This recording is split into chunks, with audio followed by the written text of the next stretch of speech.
اگرچہ میں اس موضوع پہ تقریریں کر چکا ہوں، لیکن آج پھر اس گفتگو کے حوالے سے بات چیزیں تازہ کرتا ہوں۔ اس وقت عالمی سطح پر یہودی جمع عیسائی بریکٹ میں کر لیجیے، اور امریکہ جمع یورپ یہ بریکٹ میں کر لیجیے، ان کا اندر معاملہ کیا ہے؟ اصل جو ہے اس میں پیچھے مائنڈ ہے، ماسٹر مائنڈ، سازشی ذہن، وہ یہود کا ہے۔ باقی عیسائی اعلی کار بن گئے ہیں۔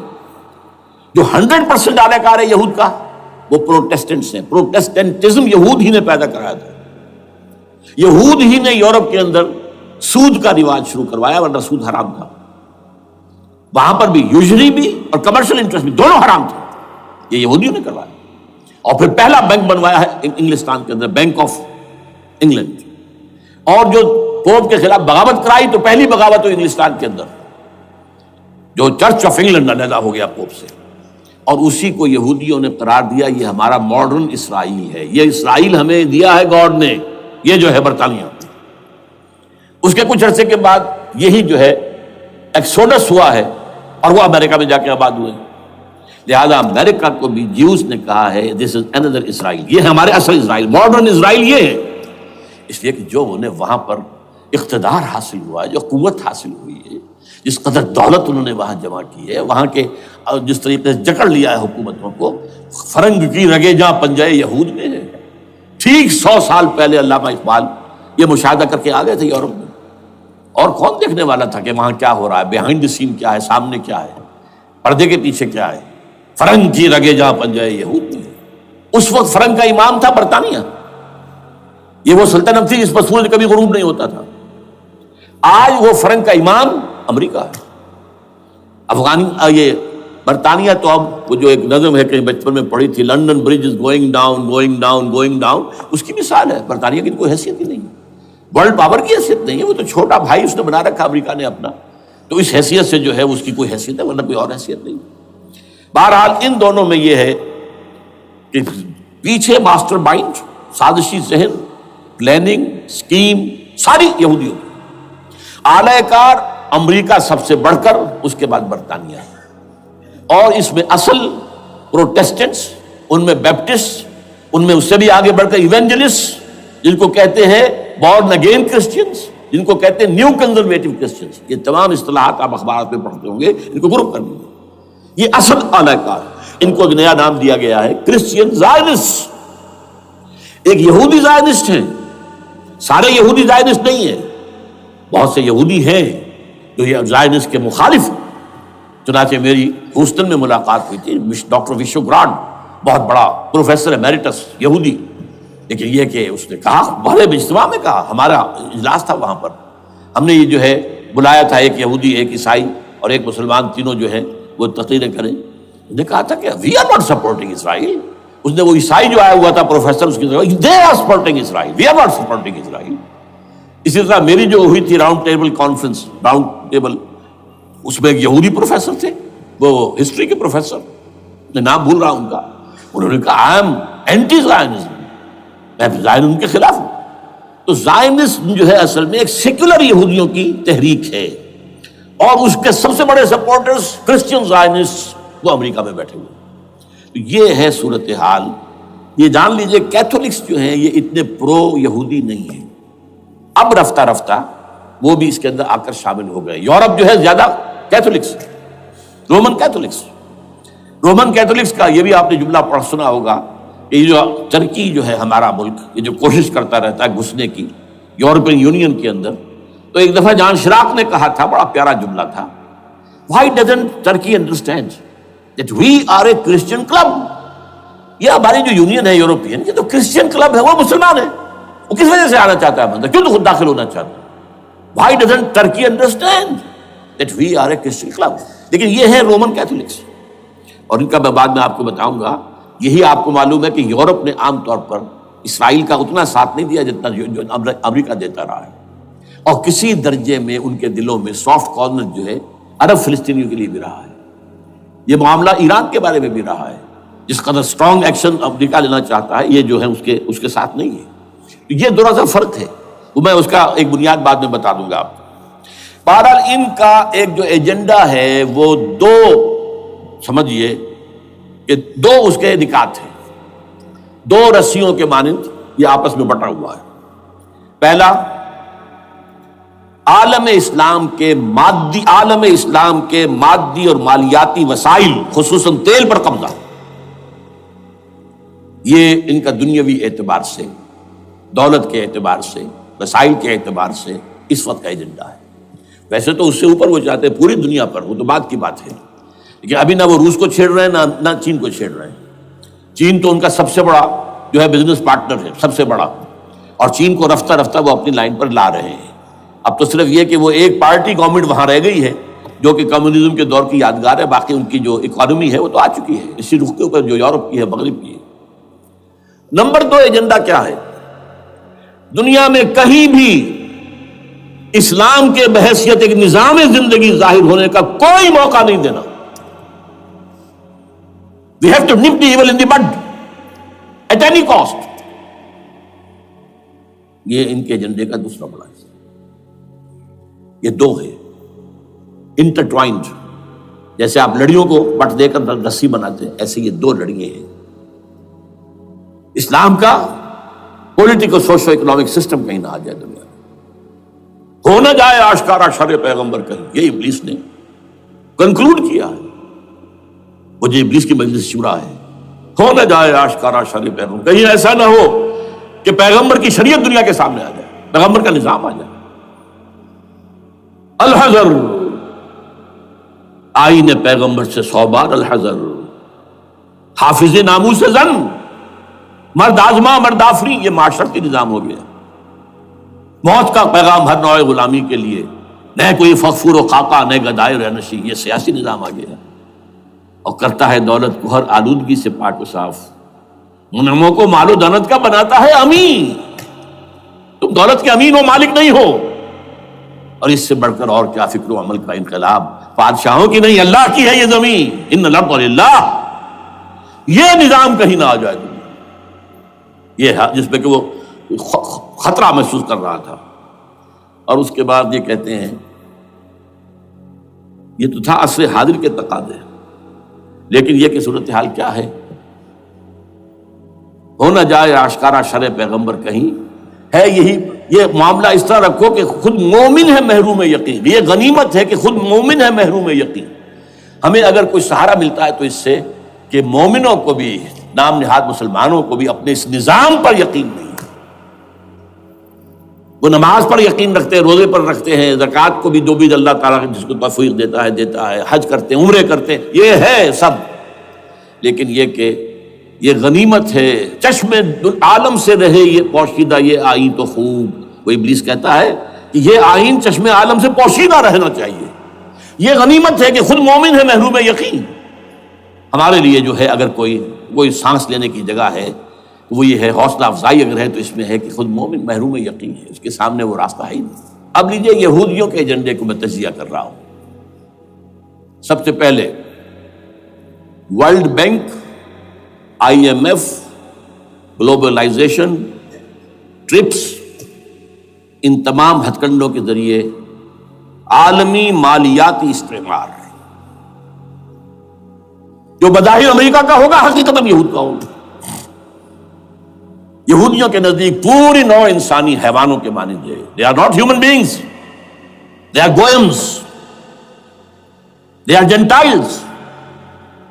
یہ انسانی شکل میں حیوان ہیں، اور جیسے حیوانوں کو ایکسپلائٹ کرنا، استعمال کرنا انسانوں کا حق ہے، گھوڑے کو آپ باندھتے رہے ہیں نا ٹانگے کے آگے، اور بیلوں سے آپ ہل جتواتے رہے ہیں، تو جیسے یہ حق ہے ایسے ہمارا حق ہے پوری دنیا کے جو ہے وسائل ان کو کھینچے۔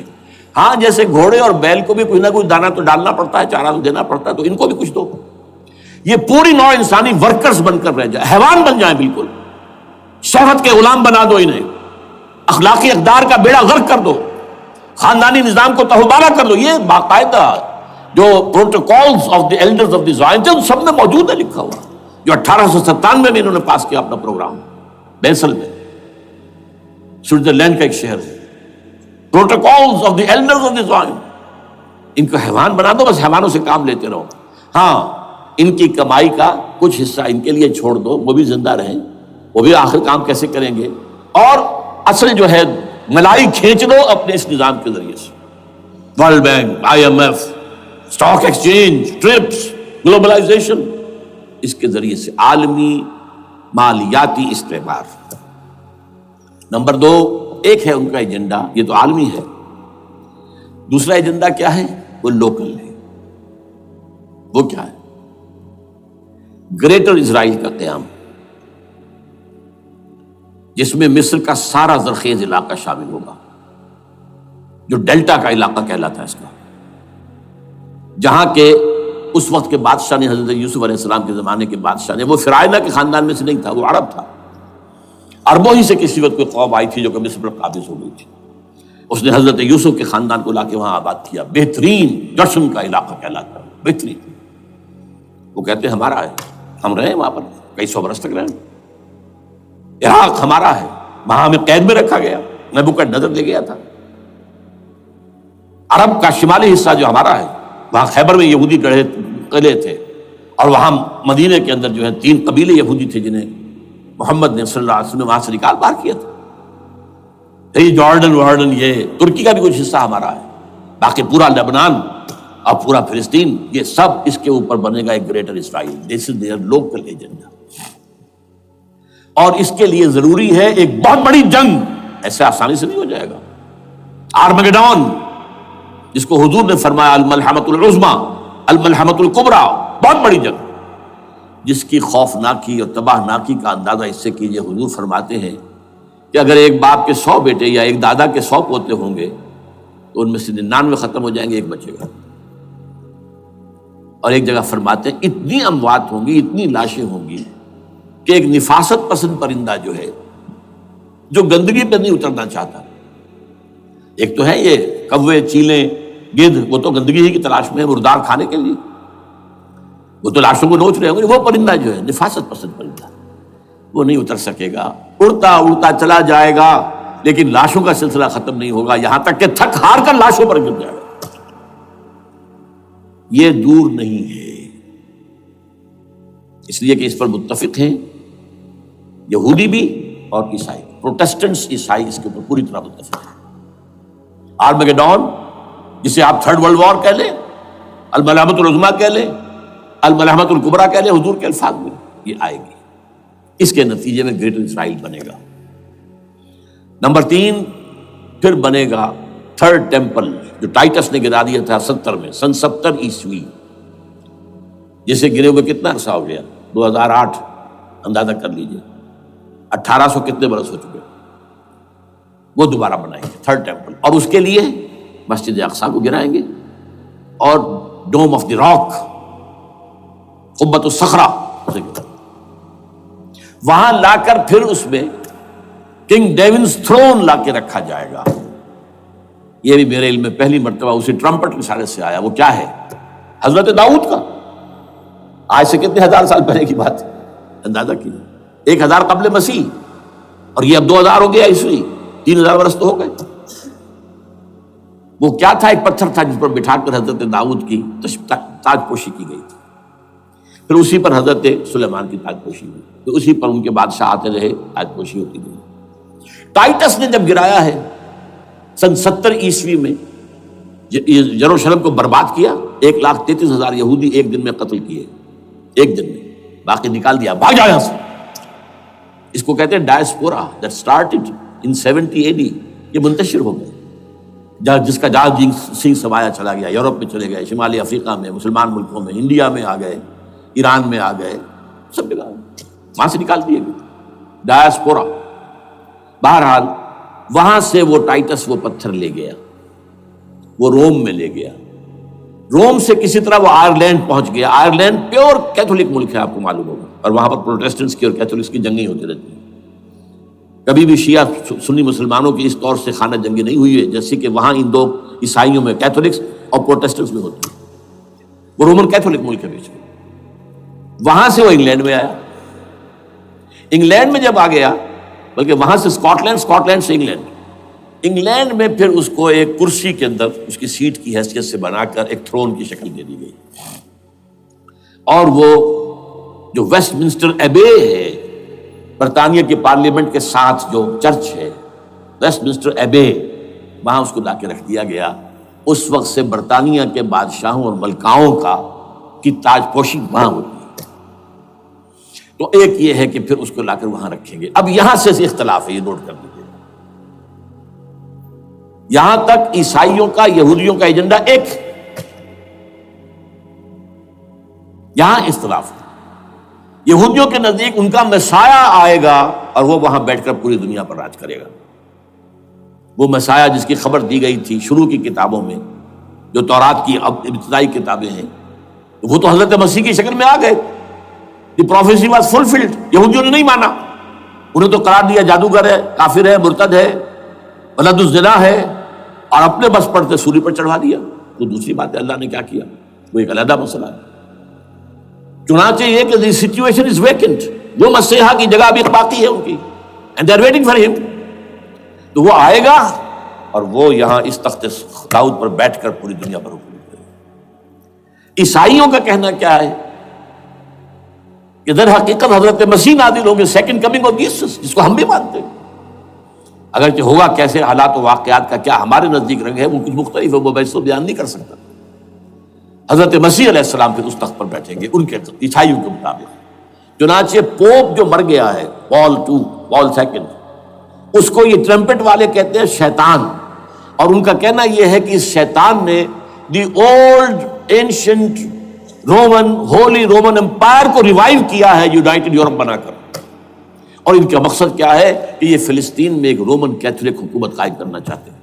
یہودی اپنی حکومت چاہتے ہیں جو ہے، اور وہ اپنی حکومت چاہتے ہیں، یہ ان کا کہنا ہے۔ یہ میں نہیں جانتا کہ اس میں کس حد تک ان ایک دوسرے پر الزام درست ہے، لیکن جیسے کہ آپ کو معلوم ہے کہ انڈونیشیا کے اندر بھی ہوا تھا، ایک جزیرے کو تقسیم کر دیا، ایک حصہ جو ہے اس کا وہ رومن کیتھولک ریاست بن گیا ہے۔ شاید نائجیریا میں بھی اس طرح کا معاملہ ہوا ہے کچھ تھوڑے علاقے کے اندر، وغیرہ وغیرہ۔ تو یہ ہے، لیکن بہرحال یہ ان کا۔ عیسائیوں کا معاملہ کیا ہے، میں نے جیسا کہ بتایا کہ یہ تو اس ایجنڈے کے اندر متفق ہے، اور عیسائی بھی ورلڈ ڈومینیشن، مالیاتی جو ہے استعمار، اس کے لیے کوشاں ہیں۔ لیکن ان کے نزدیک حضرت عیسیٰ ابن مریم آئیں گے علیہ الصلوۃ والسلام، اور وہ حکومت کریں گے۔ اس پورے ڈرامے کا اسکرپٹ پورا یہودیوں کا لکھا ہوا ہے، اور انہی کی سازش اس پورے ڈرامے کے پیچھے ہے۔ البتہ بظاہر اس ڈرامے کا بڑا کیریکٹر جس سے آپ ہیرو کہیں وہ امریکہ ہے، اور اس کے تابع یورپ بھی ہے۔ یہ ہے عالمی سطح پر معاملہ اس وقت۔ ویسے میری 2 کتابیں جو ہیں اس پر، کتابچے ہیں، 4 سال پہلے میں نے اسی مقام پر 2 تقریریں کی تھی۔ ایک موجودہ عالمی حالات اور اسلام کا مستقبل، وہ دوسرا حصہ جو میں اس وقت نہیں چھیڑ رہا، ہوگا کیا اصل میں، جس میں یہ ہے کہ کہیں اسلامی ریاست قائم ہو، خلافت کا نظام قائم ہوگا کہاں ہوگا یہ میں بحث نہیں کر رہا۔ حضرت مہدی کا ظہور ہوگا، وہ آئیں گے عرب کے اندر۔ پھر یہ ہے کہ وہ جو گریٹر اسرائیل کے خلاف جہاد ہوگا، اور اللہ کرے گا کہ رفتہ رفتہ یہ ممالک جو ان سے لے لیے جائیں گے، یہاں تک کہ بالآخر ایک یہودی اعلان کر دے گا میں ہوں مسیح، جس کو کہ عیسائی بھی کہتے ہیں اینٹی کرائسٹ، اور یہ کہتے ہیں یہ بیپٹسٹ بھی کہ اینٹی کرائسٹ جو ہے وہ یہودی ہوگا، جبکہ کچھ عرصے پہلے بہت بڑا پروپیگنڈا ہوا تھا کہ اینٹی کرائسٹ جو ہے، دجال جو ہے وہ تو مسلمان ہوگا نہیں، لیکن وہ کہتے ہیں کہ ہوگا یہودی ہوگا، اور پھر اس یہودی کو قتل کریں گے حضرت مسیح، دی ریئل مسیح، اصل مسیح جو اٹھا لیے گئے درمیان میں، وہ آئیں گے، اور ان کے ہاتھوں دجال بھی قتل ہوگا، اور پھر مسلمانوں کے ہاتھوں ایک ایک یہودی ختم ہوگا۔ پھر ایک عالمی اسلامی ریاست قائم ہوگی حضرت مسیح کے ہاتھوں، اور وہاں پر حضرت مسیح، ایک حدیث میں آتا ہے 40 برس تک پوری دنیا پر حکومت کرے گی۔ بہرحال یہ دوسرا پکچر ہے جو ہمارے سامنے، میں اس وقت کی تفصیل میں نہیں جا رہا، جو ان کے سامنے پکچر ہے وہ میں نے آپ کو بیان کر دیا۔ اب اس میں تجزیہ کیجئے افغانستان پر حملے کا اصل سبب، جو میں نے 2 بتایا نا، 2 لڑیاں ہیں ان کے ایجنڈے کی، ایک اسلام کہیں ظاہر نہ ہو جائے، اسلام کا نظام ظاہر نہ ہو جائے، اور ایک مسلمانوں کے مالیاتی، خاص طور پر تیل کے وسائل پر قبضہ۔ اب افغانستان میں کیا ہوا ہے، یہ سارا معاملہ تھا اسلام کا راستہ روکنے کے لیے، کہ یہاں تو اسلام ایک شکل دکھا رہا ہے اپنی، اور اگر انہیں موقع مل گیا تو یہ تو ایک ایسی ویلفیئر اسٹیٹ قائم کر دیں گے زکوٰۃ کا نظام قائم ہو جائے گا تو اعلیٰ ترین ویلفیئر اسٹیٹ قائم ہو جائے گی. اور اگر یہاں پر جو ہے یہ ساری سزائیں نافذ ہو گئی، معاشرہ کرائم فری ہو جائے گا، لوگوں میں محبت ہوگی، مساوات ہوگی، اور یہ کہ عام لوگوں کے لیے ویلفیئر ہوگا. اور یہ سامنے نظام آ گیا تو پھر ہمارا یہ نظام کیپٹلزم یہ کہاں رہے گا؟ اس کو تو منہ چھپانے کی جگہ نہیں ملے گی. لہذا افغانستان پر حملے کا اصل موٹیو یہ ہے. البتہ یہ ساتھ ہی یہ بھی تھا کہ افغانستان کے راستے سے سینٹرل ایشین سٹیٹس جو ہیں ان سے پائپ لائنیں لا کر اور وہ پھر کہیں گوادر کے آس پاس سمندر تک لایا جائے تاکہ ہم وہاں کے جو ہے ڈرین کر سکیں جو تیل اور گیس کے ذخائر ہیں سینٹرل ایشین سٹیٹس کے اندر جو مسلمان سٹیٹس ہیں. تو اس کے لیے راستہ جو ہے وہ لینا چاہتے تھے افغانستان سے. اب وہ جہاں تک افغانستان کا تعلق ہو تو ان کے قبضے میں ہے، جب چاہیں کر لیں. اب پاکستان کا معاملہ جو تھا وہ جیسا کہ میں نے کہا کہ اس کا راستہ وہ رک گیا جبکہ انہیں واپس جانا پڑ گیا. لیکن انہوں نے افغانستان میں کوشش کی طالبان کے زمانے میں. یونیکال جو ہے ان کی سب سے بڑی جو ہے کمپنی ہے، اس نے مذاکرات کیے. وہ دیکھ کر حیران رہ گئے کہ یہ ان پڑھ، یہ ملے ملاٹے جو ہیں یہ تو بڑے ٹف بارگینر ہیں. اس طریقے سے پاؤں جما کر طالبان نے جو ان کے ساتھ مذاکرات کیے ہیں اور ان سے اپنی شرطیں پیش کی ہیں کہ وہ گھبرا کر بھاگ گئے. یہ صورتحال بھی تھی افغانستان پر قبضہ کرنے میں. لیکن یہ ہے کہ اصل کیا تھا کہ وہ اسلام کی کوئی شکل دنیا کے سامنے نہ آنے پائے جو ان کا میجر ہے. اسی لیے پورا عالم کفر جمع ہے. امریکہ، یورپ، روس، چین سب جمع ہے. بھارت تو ہے، یہ سب جمع ہے. آپ نے یاد ہو گیا جب لال مسجد کا حادثہ ہوا ہے اور ہمارا یہ بدبخت اور بدمعاش انسان اس نے صرف خود جان بوجھ کر اسے بڑھایا، ایک پھنسی کو پھوڑا بنایا، اس میں پھر شگاف دیا اور شاباش لی ہے. امریکہ سے شاباش آ گئی، نیٹو سے شاباش آ گئی، رشیا سے شاباش آ گئی، چائنا سے شاباش آ گئی. وہ چونکہ محسوس کر رہا تھا کہ اندرون ملک تو میری اب کشتی ڈگمگا رہی ہے، ڈاواں ڈول ہے. I have to have more support from outside. اور for that I have to do it. کہ دیکھو میرے عین قلب میں پاکستان کے یہ پھوڑا نکل آیا تھا، یہ بنیاد پرستی کا اور یہ شدت پسندی کا اور یہ تنگ نظری کا اور یہ فلاں کا اور یہ دہشت گردی کا، اور میں نے دیکھو کیسے اس میں چیرا دیا ہے، کتنے لوگوں کو ختم کر دیا ہے. اچھا، اس میں یہ بھی ذہن میں رکھیے کہ افغانستان کے بارے میں یہودیوں کے علم میں ہے کہ حضور کی حدیث کیا ہے. حضور کی حدیث ہے یخرج من خراسانہ رایات سود. خراسان کے علاقے سے کالے جھنڈے لے کر فوجیں چلیں گی. لا یردھا شیء، کوئی طاقت ان کو رخ نہیں موڑ سکے گی. حتیٰ تنصب بیلیا، یہاں تک کہ وہ آ کے بیت المقدس میں جھنڈے گاڑ دیے جائیں. دے نو اٹ، یہ جان لیجیے یہ لوگ پڑھے لکھے لوگ ہیں. میں آپ کو ایک واقعہ سناتا ہوں. جب 1967 میں یہودیوں کو فتح ہوئی بہت بڑی اور پورا یروشلم اب ان کے قبضے میں آ گیا، ایسٹ یروشلم جو کہ ابھی جارڈن کے قبضے میں تھا. تو جب موشے دایان تھا وہ کانا، وہ داخل ہوا فاتح کی حیثیت سے، تو اس کے ساتھ ایک ربائی تھا بہت بڑا، چیف ربائی یہودیوں کا بہت بڑا عالم، اور وہ رو پڑا. تھا تو فتح کا وقت، خوشی کا، رویا. So this is the beginning of the end, یہ الفاظ آئے اخبارات کے اندر. گویا کہ اب یہ آخری ڈرامہ جو ہے شروع ہو گیا ہے. وہ آخری ڈرامہ انہیں معلوم ہے ان کی تباہی پر ختم ہونا ہے. اس میں حضرت مسیح کے نزول کے بعد یہ ٹرمپٹ والا بھی لکھتا ہے کہ 80% یہودی قتل ہو جائیں گے. اور میں سمجھتا ہوں کہ 20% اگر صحیح ہے اس کی بات تو وہ ہوں گے جو اب حضرت مسیح پر ایمان لے آئیں گے. باقی 80% اپنے اس کفر پر اڑے رہیں گے اور قتل ہوں گے. اسی طرح حضور کی ایک حدیث ہے کہ جب یہودیوں کا قتل عام ہو رہا ہوگا، اگر مسلمان قتل کریں گے تو اگر کسی درخت کے پیچھے یہودی چھپا ہوگا تو درخت پکارے گا، اے مسلمان، ہاں عبداللہ آؤ ادھر، یہ میرے پیچھے یہودی چھپا ہوا، قتل کرو اسے. کسی پتھر کے پیچھے چھپے گا تو پتھر بولے گا، سوائے ایک درخت غرقد کے، کہ غرقد یہودیوں کا درخت ہے، وہ پناہ دے گا. اور آج اسرائیل میں سب سے بڑی پلانٹیشن غرقد کی ہے. دے نو اٹ. اسی لیے افغانستان، خراسان، یہ افغانستان کا ہارٹ ہے افغانستان. اور یہ بھی جان لیجئے ہمارا جو مالاکنڈ سے اوپر کا علاقہ ہے یہ بھی خراسان کا حصہ ہے، اولڈ خراسان، جیسے گریٹر خراسان کہا جاتا ہے ہسٹری میں. ایک میں نے ایرانی سے پوچھا تھا اس کے بارے میں، تو اس نے کہا خراسان ہمارا ایک صوبہ ہے. میں نے کہا وہ تو مجھے معلوم ہے، جس کا دارالخلافہ مشہد ہے اور یہ ان کا مقدس شہر ہے، وہ تو اسے مکے کی طرح سمجھتے ہیں. بہرحال میں نے کہا میں پوچھ رہا ہوں پرانا خراسان بزرگ. تو خراسان بزرگ کا انہوں نے بتایا پورا افغانستان اس میں شامل، اور پھر یہ اسٹیٹس جو ہیں سینٹرل ایشین اسٹیٹس، اور ایران کا ایک حصہ اور پاکستان کا ایک حصہ، یہ جو مالاکنڈ کہلاتا ہے.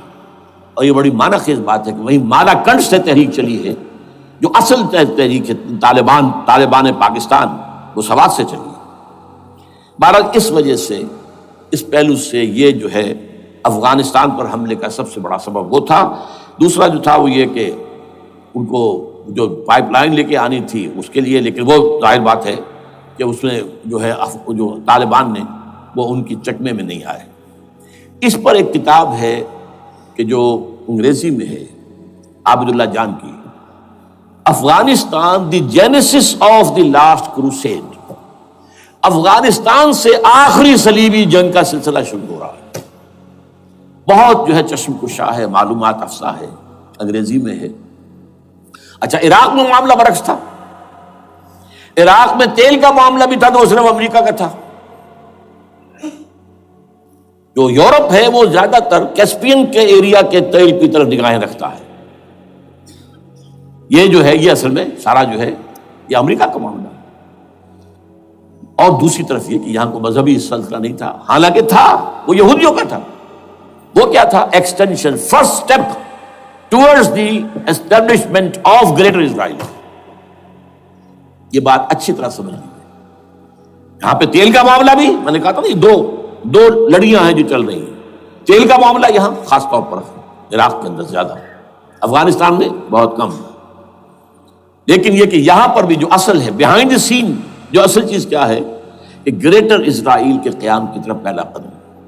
میں یاد دلاتا ہوں آپ کو، جب فرسٹ گلف وار ہوئی تھی جس میں عراق کا بھرکس نکال دیا گیا تھا، اس کے اختتام پر کہا تھا شوارز کرافٹ، جو ان کا کمانڈر ان چیف تھا الائڈ فورسز کا، اس نے صاف کہا تھا، مجھے آج تک ایک ایک لفظ یاد ہے، we fought this war for the protection of Israel. اور اب جو ابھی ہوا معاملہ، جب صدام گرا ہے، اس کا مجسمہ بھی گرا ہے، تو اس کے بعد وہ شخص، وہ بدبخت، وہ خبیث جو ابھی پڑا ہوا کومے میں، شیرون نے کہا تھا ان قریب عراق پر ہماری حکومت ہوگی. اور اس سے پہلے تو ہم صرف عراق میں سے یوفریٹس تک کا علاقہ مانگتے تھے، دریائے فرات تک کا. اب ہمارا مطالبہ یہ ہے کہ ہم تو در حقیقت دجلہ تک جائیں گے، دجلہ، تاکہ پورا کا پورا جو فرٹائل جو دو آبا ہے دجلہ اور فرات کے درمیان کا بہترین علاقہ، وہ سارا ہمارے پاس. اس سے آپ اندازہ کر لیجیے کہ یہ دونوں چیزیں جو ہیں دونوں جگہ موجود ہیں. وہاں مذہبی زیادہ ہے افغانستان کا، لہذا یہاں بہت بڑی جو ہے کولیشن بن گئی. عراق میں تو وہ کولیشن نہیں بن سکی. یورپ بھی ساتھ نہیں آیا، یورپ بھی ساتھ نہیں آیا. America had to go it alone, اسے کرنا پڑا ہے. زیادہ سے زیادہ کوئی ٹوکن، آسٹریلیا کا کوئی ٹوکن معاملہ جو ہے وہ برطانیہ کا کچھ شاید ٹوکن ٹائپ جو ہے وہی یہ کامن ویلتھ پرانی جو ہے چلی آ رہی ہے، اس میں شاید کینیڈا کا، باقی تو کوئی. یہ جو آل ورلڈ کولیشن بنی تھی وہ افغانستان کے خلاف کیوں ہے؟ یہاں سے اسلام کی ریسرجنس کا اندیشہ ہے. یخرج من خراسان رایات سود لا یردها شیء حتی تنصب بایلیا. حضور کے زمانے میں ایلیا جو ہے وہ کن کے قبضے میں تھا؟ عیسائیوں کے. اس کے بعد ہمارے قبضے میں آیا، لیکن پھر کروسیڈرز نے ہم سے لے لیا تھا، اور 88 برس وہ عیسائیوں کے پاس رہا، 1099 عیسوی سے لے کر 1187 تک. اب پھر یہود کا قبضہ ہے. پہلے عیسائیوں کا تھا، اب یہود کا. اب ان سے لینا واپس، پہلی مرتبہ بھی عرب نہیں لے سکے تھے، کھونے والے عرب تھے، واپس لینے والا کرد تھا صلاح الدین ایوبی رحمۃ اللہ علیہ. اب بھی کھونے والے عرب ہیں. مصر اور شام اور اردن، تینوں کا مقابلہ کیا اس نے، اسرائیل نے، اور قبضہ کیا پورے ویسٹ بینک پر، گولان ہائٹس پر، سینائی پیننسولا پر، اور یہ کھو دیا ہم نے اپنے ہاتھ سے. اور اب بھی عربوں میں تو کوئی دم نہیں ہے، کوئی جان نہیں ہے. ان کو عیاشیوں نے، دولت مندی نے بالکل تباہ و برباد اور کھوکھلا کر کے رکھ دیا. بہرحال یہ جو چیزیں میں نے آپ کو بتائی ہیں یہ تو وہ پلانز ہیں جو سب شیاطین جن و انس کے پروگرام ہیں. وہ جیسے کہ کبھی کہا تھا خمینی صاحب نے، شیطان بزرگ، دی گریٹسٹ شیطن امریکہ، اصل میں امریکہ اور اس کے پیچھے حقیقت میں یہود، سامنے امریکہ پیچھے یہود. بالفعل کیا ہوگا یہ تو پھر اللہ ہی جانتا ہے کیا ہوگا. وَمَكَرُوا وَمَكَرَ اللَّهُ، کافر اپنی چالیں چلتے ہیں، اللہ اپنی چال چلتا ہے. اور سَنَسْتَدْرِجُهُم مِّنْ حَيْثُ لَا يَعْلَمُونَ وَأُمْلِي لَهُمْ إِنَّ كَيْدِي مَتِينٌ. اے نبی آپ گھبرائیں نہیں، ہم ان کافروں کو رفتہ رفتہ وہاں سے لے آئیں گے جہاں سے آپ کو بھی انہیں احساس تک نہیں ہوگا کہ یہ تو گرفت میں آ رہے ہیں، ٹریپ ہو رہے ہیں. اور ابھی ذرا میں انہیں ڈھیل دے رہا ہوں. میں املی لہم ان قیدی متین، میری چال بہت مضبوط ہے. وہ اللہ کیا کرے گا وہ میں نے آپ کو بتایا، جھلک دکھا دی ہے. انشاءاللہ اسی علاقے میں پاکستان اور افغانستان، اور اس کا ہارٹ ہوگا یہ پشتونستان، سرحد اور مشرقی افغانستان مل کر پشتونستان. پشتون اسی مشرقی اس میں ہے. پاکستان کا مغربی صوبہ ہے، شمال مغربی سرحدی صوبہ، یہ ہارٹ، اور پھر پاکستان اور افغانستان. انشاءاللہ یہی ہوگا. اور پھر یہ کہ یہاں سے فوجیں جائیں گی جو حضرت مہدی کی حکومت جمائیں گی عرب کے اندر. عربوں میں جان نہیں ہے کہ وہ مہدی کی حکومت کو جما سکے. یخرج ناس من المشرق یؤتون للمہدی یعنی سلطان ہی، مشرق کی طرف کے کسی ملک سے فوجیں آئیں گی جو مہدی کی حکومت قائم کریں. عربوں میں دم نہیں. بہرحال ہوگا کیا وہ میں نے کہا کہ یہ تو اللہ کے ہاتھ میں ہے. اب یہ کہ کرنا کیا چاہیے، یہ ہے میری تقریر کا آخری حصہ. دیکھیے ذوالفقار مرزا نے جو کچھ کہا اور سید قائم علی شاہ نے، میں خوشائند سمجھتا ہوں کہ طالبانائزیشن اور ہے، اسلامائزیشن اور ہے. ٹھیک ہے، تیری آواز مکے اور مدینے.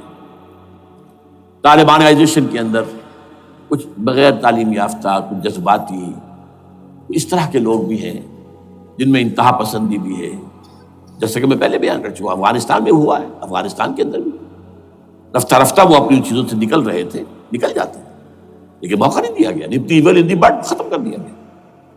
اسی طرح ہمارے سرحدی صوبے میں جیسا کہ میں بتایا 3 قوتیں برسر ہیں. ہو نوز اٹ، کون کیا ہے. لیکن بہرحال یہ کہ پہلی بات یہ، اسلام اور پاکستان لازم و ملزوم ہیں. یہاں اسلام آئے گا تو یہ ملک رہے گا، نہیں آئے گا تو ختم ہو جائے گا. اس میں کوئی شک نہیں. میری 2 کتابیں پڑھ لیجیے اگر اللہ توفیق دے، ہمت دے. اسلام اور پاکستان، یہ سن 67-68 کی تحریریں میری ہیں. جینیسس آف پاکستان کیا تھا، how Pakistan came into existence. پھر یہ کہ میں نے استحکام پاکستان کے نام سے سن 85 کے اندر کتاب لکھی ہے. یہ دونوں کتابیں پڑھی ہیں. پاکستان کا کوئی جواز نہیں اگر یہاں اسلام نہ آئے، اور واقعتاً ہم جواز کھو چکے ہیں. یہ تو اللہ تعالیٰ ہمیں مہلت دے رہا ہے. لیکن اب یہ سمجھ لیجئے یہ اللہ تعالیٰ کی طرف سے ایک خاص مہلت ہے، اور شاید آخری مہلت ہے جو ہمیں مل رہی ہے. یہاں اسلامائزیشن نہ ہوا تو یہ ملک نہیں رہے گا. میں یہاں آپ کو ایک شعر سنا دوں. ہے تو ایک ایسی شخصیت کا جو کچھ کنٹروورشل بھی ہو گئی، بعد میں بدنام بھی ہو گئی. ایک زمانے میں جماعت اسلامی کے بڑے مخلص کارکن تھے وہ، مولانا کوثر نیازی. انہوں نے ایک بڑا تلخ شعر کہا تھا، اسلام کو اگر تیری فضا راس نہ آئے، اے میرے وطن تجھ کو کوئی آگ لگائے.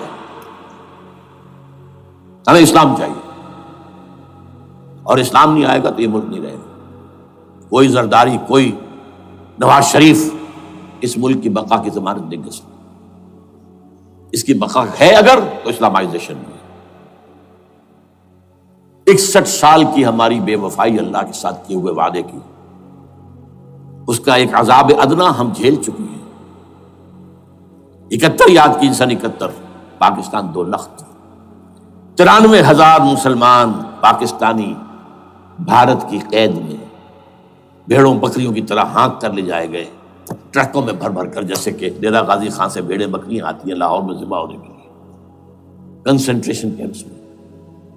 ہمارے ٹائیگر نامی جرنیل نے پیش کیا اپنا ریوالور. کتنے لوگ مارے گئے, کتنا فساد ہوا, مسلمان کے ہاتھوں مسلمانوں کا خون کتنا ہوا. یہ اللہ کا ایک خاص عذاب ہوتا ہے. میں نے وہ آیت آپ کو سنائی تھی, قل هو القادر على ان يبعث عليكم عذابا من فوقكم او من تحت ارجلكم. اے نبی سے کہہ دیجیے اللہ اس پر قدرت رکھتا ہے, جب چاہے تم پر کوئی عذاب اوپر سے بھیج دے, تمہاری زمین کے نیچے سے نکال دے. زلزلہ آیا تھا کہ نہیں؟ او یلبسکم شیعا, ایک تیسری شکل بھی ہے. نہ اللہ آسمان کو کوئی تکلیف دے نہ زمین کو. زمین پھٹے گی تو آدمی جائے گا نا اندر, بلکہ تمہیں گروہوں میں تقسیم کر کے او یلبسکم شیعا فیذیق بعضکم بعض بعض, تو ایک دوسرے کی قوت کا ایک دوسرے کو مزہ چکھائے. تم خود ایک دوسرے کے گلے کاٹو. ہمیں کسی اور قوم کو تکلیف دینے کی ضرورت نہیں ہوگی. یہ کام ہمارے ساتھ ہو چکا ہے 1971 میں. بہرحال اب اس کے بعد بھی تاخیر تو ہماری جو کی تو ہے. اب ہم اس جگہ پر پہنچ گیا کہ شاید اب عذاب الاکبر آنے والا ہے. وہ آیت بھی میں نے شروع میں پڑھی تھی, وَلَنُذِقَنَّهُم مِّنَ الْعَذَابِ الْأَدْنَىٰ دُونَ الْعَذَابِ الْأَكْبَرِ لَعَلَّهُمْ يَرْجِعُونَ. چھوٹا عذاب آیا سن 71 میں پاکستان. بہرحال مغربی پاکستان تو برقرار رہا, اس کا نام بھی پاکستان رہا. اب شاید بڑا عذاب آ رہا ہو, بلکنائزیشن جس کے نقشے جو ہیں دنیا میں شائع کیے جا چکے ہیں. اور اس اسلامائزیشن کے لیے جو میں کہہ رہا ہوں کہ اس کے بغیر یہاں پاکستان نہیں رہے گا, اس کے لیے اس کی جو دستوری, تدریجی, قانونی, پرامن اگر راستہ اختیار نہ کیا گیا تو ملیٹنسی بڑھے گی. یہ رکنے والی نہیں ہے. یہ جو اوپر کا جو علاقہ ہے, ایک ٹرائنگل ہے جس کا نقشہ کھینچا ہے ایک بہت بڑے مصری ادیب اور مورخ نے, شکیب ارسلان ان کا نام تھا. انہوں نے کہا ہے کہ یہ پامیر, سطح مرتفع جو ہے پامیر, جسے روف آف دی ورلڈ کہا جاتا ہے, اس سے پہاڑوں کے سلسلے نکلتے ہیں. کوئی چین کی طرف چلا گیا, کوئی تبت کی طرف چلا گیا, کوئی قراقرم ادھر آ گیا پاکستان کی طرف, ہمالیہ آ گیا پاکستان انڈیا کی طرف, ادھر ہندو کش چلا گیا افغانستان میں. یہ سب جیسے کہ ایک جو پہیا ہوتا ہے اس کے جو لگے ہوتے ہیں اسپوکس جنہیں کہتے ہیں. اس نے کہا کہ ایک طرف ہمالیہ اور ایک طرف ہندو کش, اس کے درمیان میں جو قوم رہتی ہے,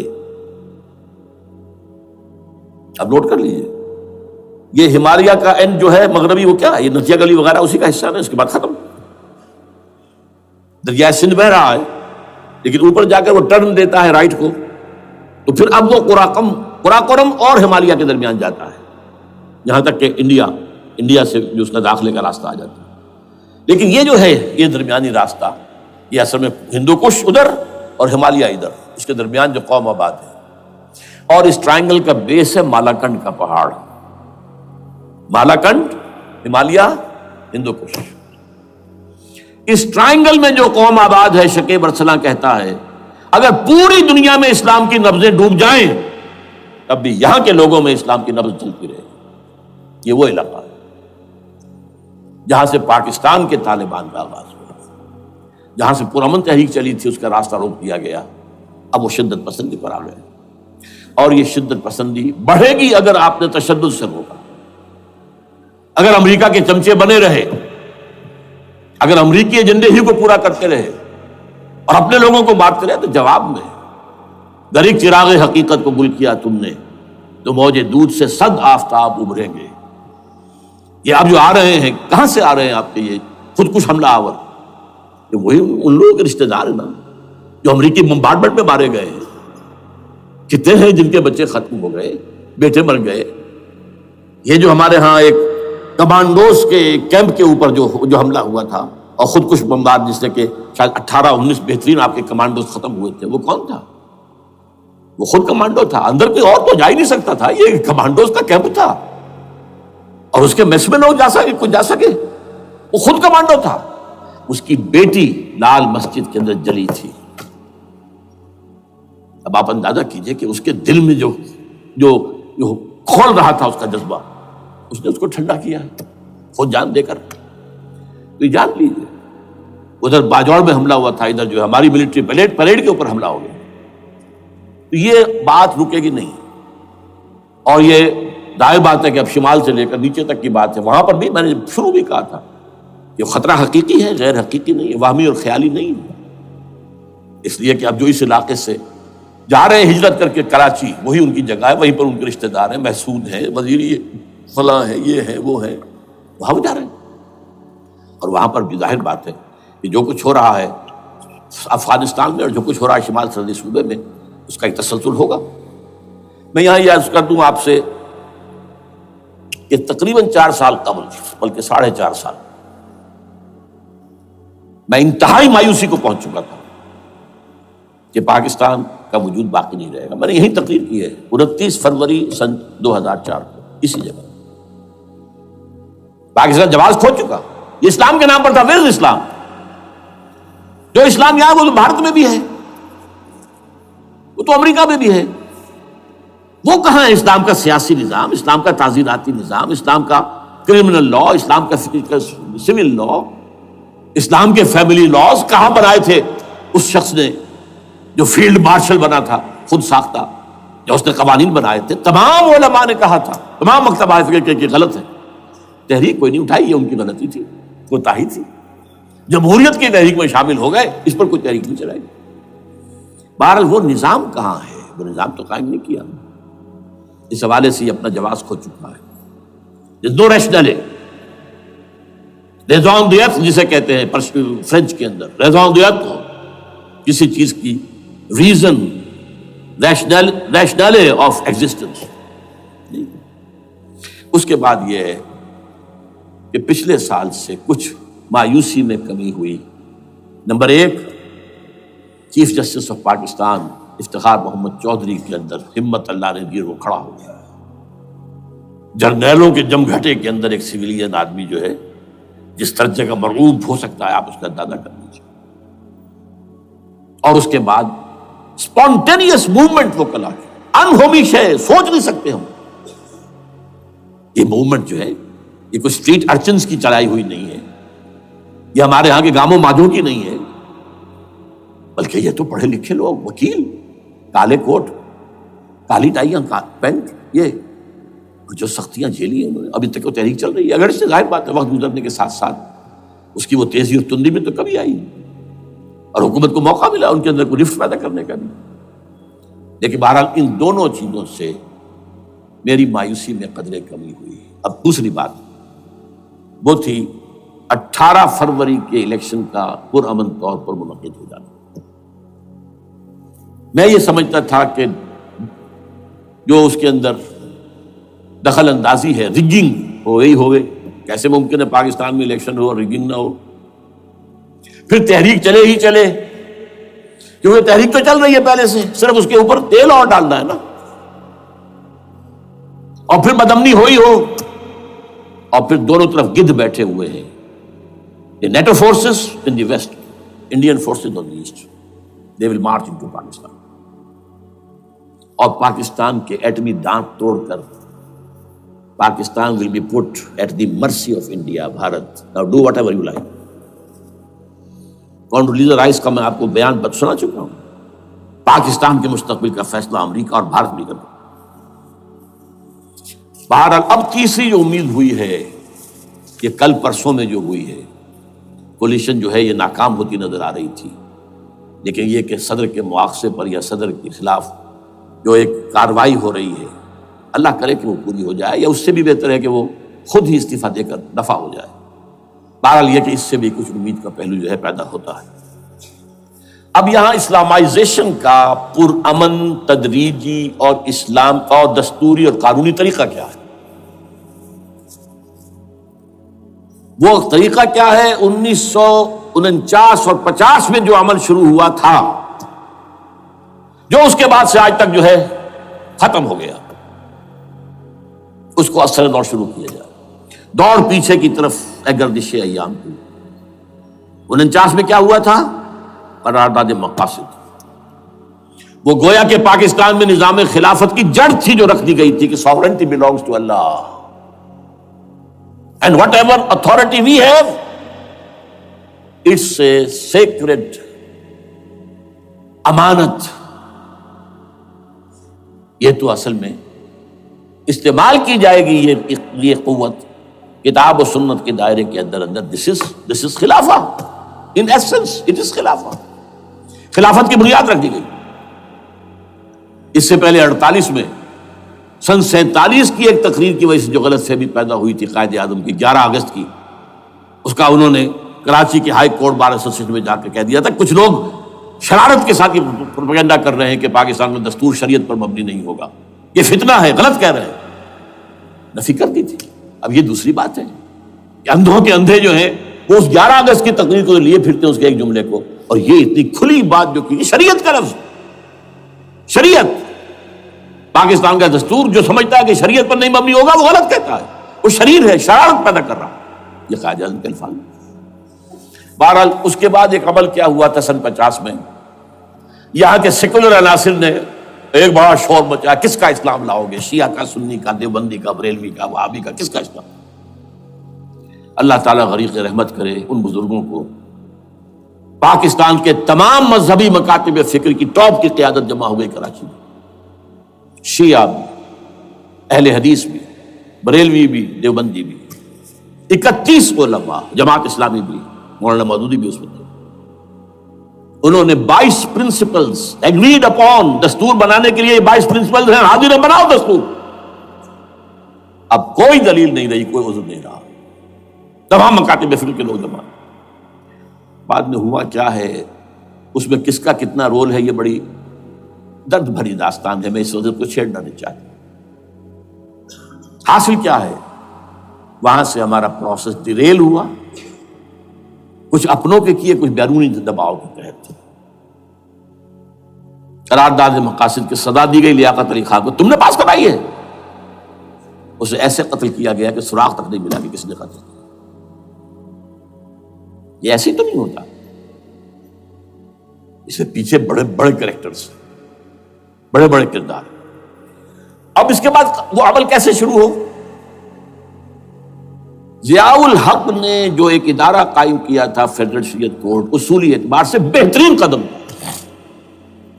وہ کیا تھا؟ یہ شریعت کورٹ ہے، اس میں کوئی شخص لائے پیٹیشن کہ پاکستان کا فلاں قانون جو ہے میں ثابت کرتا ہوں کتاب و سنت کے منافی ہے، یا کورٹ سو موٹے لے لے کسی بھی معاملے کو، ایگزسٹنگ جو قوانین ہیں ان کا جائزہ لے کہ اس میں یہ پورا قانون یا اس کی یہ شق جو ہے یہ خلاف شریعت ہے. اس پر آرگومنٹ ہو، دونوں طرف کے دلائل ہوں، علماء بھی آئیں، وکلاء بھی آئیں، بحث کریں. شریعت کورٹ کا تو میدان ہوتا کھلا. بالآخر اگر کورٹ فیصلہ دے دے کہ ہاں یہ ایگزسٹنگ قانون یا جو قانون قابل زیر غور ہے بننے جا رہا ہے یہ خلاف شریعت ہے یا جزوً شریعت کے خلاف ہے، تو وہ اسے کینسل کر دے گا اور کہہ دے گی کورٹ کہ اگر یہ مرکزی معاملہ ہے تو مرکزی حکومت، صوبائی معاملہ تو صوبائی حکومت اتنی مدت میں 3 4 6 مہینے کے اندر اندر اس کی آلٹرنیٹ لیجسلیشن کر لے. جیسے ہی مہلت ختم ہوگی یہ قانون ڈیفنکٹ ہو جائے گا. اصولی اعتبار سے اس سے زیادہ صحیح اسکیم کوئی نہیں سوچ سکتا. آج بھی میں قائل ہوں، لیکن یہ بدبختی تھی اس شخص کی، ضیاء الحق کی. اس کو بالکل غیر مؤثر کر دیا. 2 ہتھکڑیاں پہنا دی، 2 بیڑیاں پہنا دی. کانسٹیٹیوشن آف پاکستان آپ کے دائرے کار سے خارج ہے. یہ سیکریٹ کاؤ ہے، ہاتھ نہ لگانا. جو جوڈیشل پروسیجرل لاز ہیں، ضابطہ دیوانی، ضابطہ فوجداری، یہ بھی تمہارے دائرے سے خارج ہے. مالی معاملات 10 سال تک خارج، اور فیملی لاز مستقل خارج. انا للہ و انا الیہ راجعون. اب کرنے کا کام کیا ہے؟ نمبر 1، فیڈرل شریعت کورٹ کے دائرے پر جو تحدیدات ہیں، لیمیٹیشن ختم کی جائیں یکسر. نمبر 2، اس کا سٹیٹس کم سے کم ہائی کورٹ کے درجے کا ہونا چاہیے. نمبر 3، اس میں جید علماء کو لا کر بٹھایا جائے، ان کی میجورٹی ہونی چاہیے. وکلاء بھی ہوں، جدید تعلیم کے، جدید قانون کے جاننے والے، لیکن علماء بھی ہوں. اگر آپ جید علماء کو لے آئیں گے تو پھر وہ جو عام مولوی ہے بیچارہ، وہ جو پوری طرح نیم خواندہ ہے یا نیم تعلیم یافتہ ہے یا ہمارا عام آدمی ہے جو طالبان کے انداز کے اندر وہ شدت پسندی پر آ گیا ہے، اسے یہ اندازہ نہیں ہے کہ دین میں اہمیت کس شے کی اول ہے، پھر دوسری کون سی، سالوی شے کون سی ہے. اب اس کے بجائے علماء، جد علماء، تمام جو ہے مسالک کے علماء اس میں شامل کیے جائیں. اس کے فیصلوں پر نظر ثانی کا کھلا موقع ہونا چاہیے. ایک دفعہ عدالت فیصلہ کر دے، نظر ثانی کا موقع ہونا چاہیے. اور کسی شہری کی طرف سے پیٹیشن آئے یا سو موٹو، وہ جائزہ لیں اور ایک ایک کر کے قوانین جو ہے غلط ختم. ان کی جگہ پر لیجسلیشن پارلیمنٹ ہی کرے گی یا صوبائی اسمبلی کرے گی.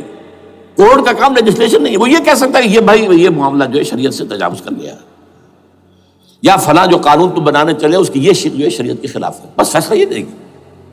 ظاہر بات ہے لیجسلیشن اس کا کام نہیں، لیجسلیشن جو کرے گی آپ کی نیشنل اسمبلی کرے گی، آپ کی صوبائی اسمبلی کرے گی. لیکن وہ اس کا متبادل قانون لے آئیں اور پہلا قانون ختم ہو جائے.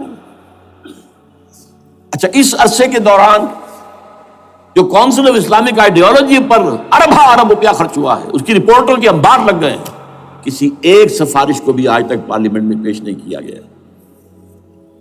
اور اس میں جید علماء رہے ہیں اور تمام مکاتب فکر کے علماء رہے ہیں.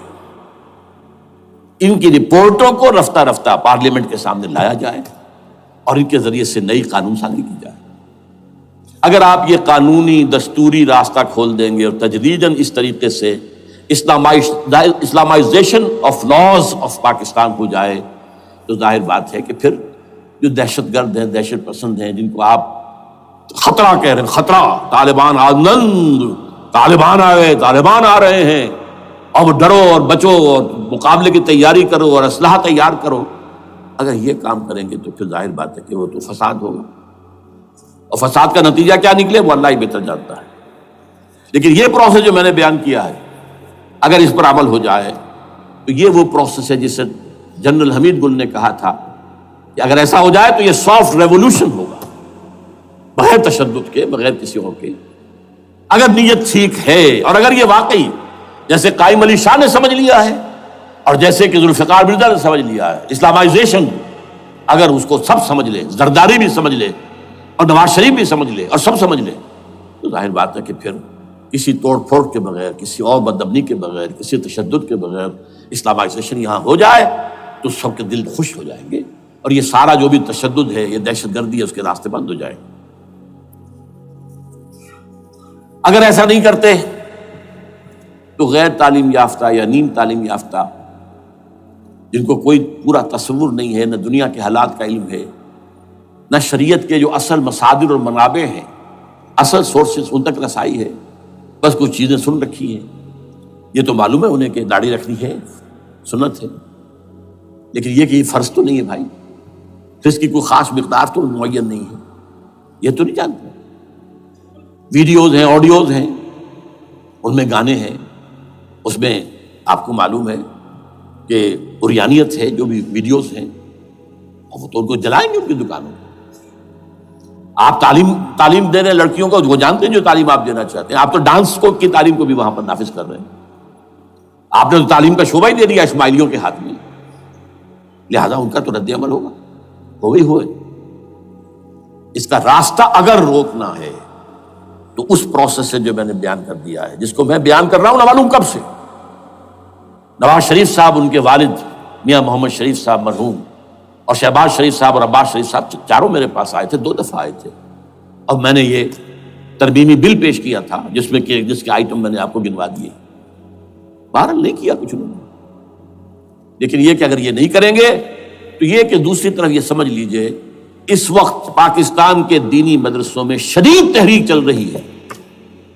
لال مسجد یہ ایک سمبل بن چکا ہے، یہ ایک علامت ہے، اور یہ ملیٹنسی کی طرف بہت بڑی تعداد میں، خاص طور پر جو طالب علم ہیں عربی مدارس کے، طالبان کی سورس یہی تو ہے نا، یہی تھے جن سے کہ افغانستان میں طالبان ابھرے تھے اور یہیں سے پاکستان کو ابھر رہے ہیں.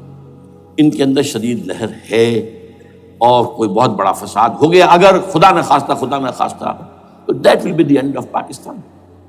اس سے بچنا ہے تو وہ راستہ اختیار کریں جو میں نے بیان کر دیا ہے، جو میں سال ہر سال سے بیان کر رہا ہوں. دستور کا ترمیمی بل بنا کر دیا ہے، اسے عام بھی کیا ہے. البتہ اس عرصے میں ظاہر بات ہے کہ ہم کیا کریں گے. ہمارا کوئی پروگرام کسی ملیٹنسی کے طرف جانے کا نہیں ہے، ہم اسے مفید نہیں سمجھتے بلکہ مضر سمجھتے، یہ کاؤنٹر پروڈکٹیو ہے۔ ہمارے سامنے پروگرام کیا ہے؟ سے نکاتی پروگرام، بڑے پیمانے پر دعوت ایمان بذریعہ قرآن۔ نمبر 1، میری تمام سرگزشت کھوئے ہوئوں کو جستجو، میری سرگزشت جو ہے 50 سال سے اسی میں ہے، قرآن کو پڑھنا، پڑھانا، سیکھنا، سکھانا، عام کرنا، اور الحمدللہ ایک بڑی ٹیم تیار کر دی ہے میں نے اللہ کے فضل سے جو یہ کام کر رہی ہے۔ دعوت ایمان بذریعہ قرآن، اور جو ایمان واقعتاً لے آئیں، جس کا ثبوت ہوگا شریعت پر عمل، جس چیز پر عمل کیا جا سکتا اور نہیں کرتے تو آپ مجرم۔ ہاں ظاہر بات ہے اس سے ایک حصہ ایسا ہے جس پر آپ عمل نہیں کر سکتے جب تک کہ نظام نہ بدل جائے۔ چور کا ہاتھ میں نہیں کاٹ سکتا، آپ نہیں کاٹ سکتے، لیکن جتنے پر عمل ممکن ہے اس پر عمل۔ ایسے لوگوں کو آرگنائز کیا جائے، بیعت کا نظام، مسنون نظام، قرآن میں معصور، مسنون، منصوص، یہ سارا نظام اس کی بنیاد۔ ایک آدمی کا، وہ آدمی کہے کہ بڑھو تو بڑھو، وہ کہے کہ رک جاؤ تو رک جاؤ۔ نمبر 3، ان لوگوں کا تزکیہ، اور میں بتا چکا ہوں تزکیہ اور تربیت۔ تزکیہ کس بات کی؟ کوئی امنگ، کوئی ولولہ، کوئی مقصد، کوئی تمنا دل میں نہ رہے سوائے اللہ کی رضا کی۔ حکومت مطلوب نہ ہو، اقتدار مطلوب نہ ہو، مال و دولت مطلوب نہ ہو، اللہ کی رضا اور آخرت کی فلاح۔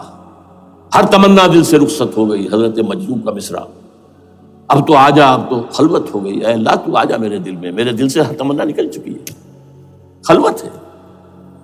اور تربیت کس کی؟ کہ تیاری ہو جائے اس بات کی کہ تن من دھن سب لگا دیں گے، جان بھی دے دیں گے جب موقع آئے۔ چوتھا کیا؟ کہ جب تک یہ تعداد کافی نہ ہو، یہ نہیں ہے کہ 150 آدمی لے کر کسی ایک جگہ پر، کسی لال مسجد کو ہم مرکز بنا کر بیٹھ جائیں، نعرہ لگا دیں، بول گیر جماعت، اور وہ بھی معتدل تعداد پہ، وہ جب تک نہیں ہوتی تو ہم یہی 3 کام کریں گے، دعوت ایمان بذریعہ قرآن، تنظیم بذریعہ بیعت، مسنون بیعت، تزکیہ اور تربیت کرتے رہیں گے۔ بانشہ درویشی در ساز دمادم زن، دمادم زن، دمادم، یہی کام کرتے رہو۔ نو ملیٹنسی، نو الیکشنز۔ لیکن جب تعداد کافی ہو گئی تو ایک منظم اور پرامن مطالباتی اور احتجاجی تحریک، توڑ پھوڑ نہیں، گھراؤ جلاؤ نہیں، جیسے گاندھی نے شروع کی تھی، نمک بناؤ تحریک، سول ڈس اوبیڈینس، لیکن کسی نے کوئی توڑ پھوڑ نہیں کی تھی۔ اپنے سر ان کے پھوٹے ہیں، بڑے سے بڑے لیڈروں کے، مولانا ابوالکلام آزاد اور پنڈت جواہر لال نہرو کے سر پھٹے ہیں، ہزارہ لوگ جیلوں میں گئے ہیں، انہوں نے کسی کو کچھ نہیں کہا۔ اسی کا نقشہ ایرانیوں نے دکھایا، 20,000 سے لے کر 30,000 تک جانیں دے دی، ہتھیار نہیں اٹھائے،